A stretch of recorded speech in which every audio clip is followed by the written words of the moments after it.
Hello mga ka-J-Hi! Ngayon naman po gawa tayo ng taho. Alam niyo pa nga napakadali lang gumawa ng taho. Mayroon lang tayong 3 ingredients. Ito pong ating tofu. Instant tofu na po yan. Nabibili sa mga supermarket. Then, instant tapioca.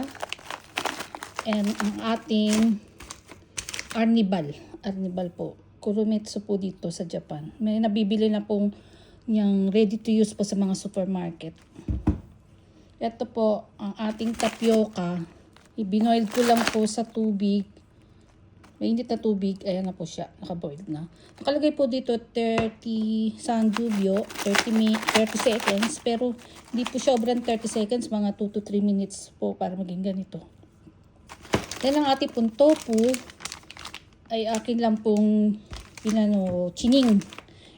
Ilagay po sa micro oven. Just for 2 minutes. Ayan po siya. Para medyo po mainit-init ang ating taho. Mag-ready na rin po tayo ng isang glass.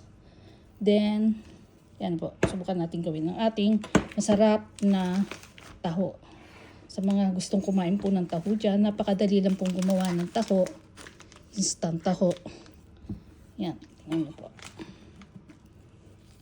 Atin pong gawin ang ating instant taho. Napakadali lang po ng like that lang. Atin lang pong lagyan ng ating tapioca. Then konting arnibal. Ingat po na huwag lang masyadong tumamis. Yan. Tingnan niyo po.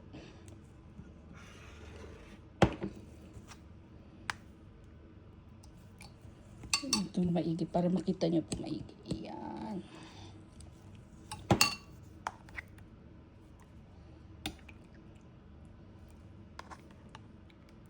Ating masarap na taho sa tofu.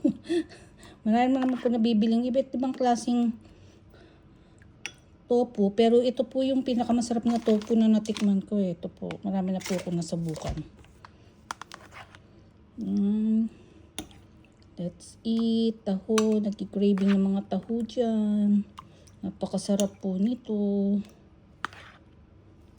Lagyan po natin ng konting arnibal.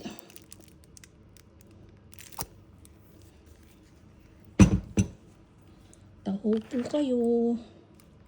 Miss ko na po talagang kumain ng taho. Pero ito napaka-yummy po talaga.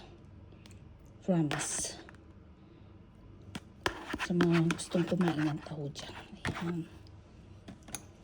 Tingnan nyo po. Wow, taho. Yummy, yummy. Ating taho.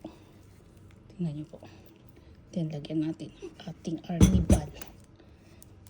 So yummy. Yes. Oops. Look at this. Ang ating pong taho. So yummy. Mga ka-J-Hi. Itadakimasu. Let's eat po ang ating taho. Oh, yummy. Kain po tayo. Itadakimasu. Bye.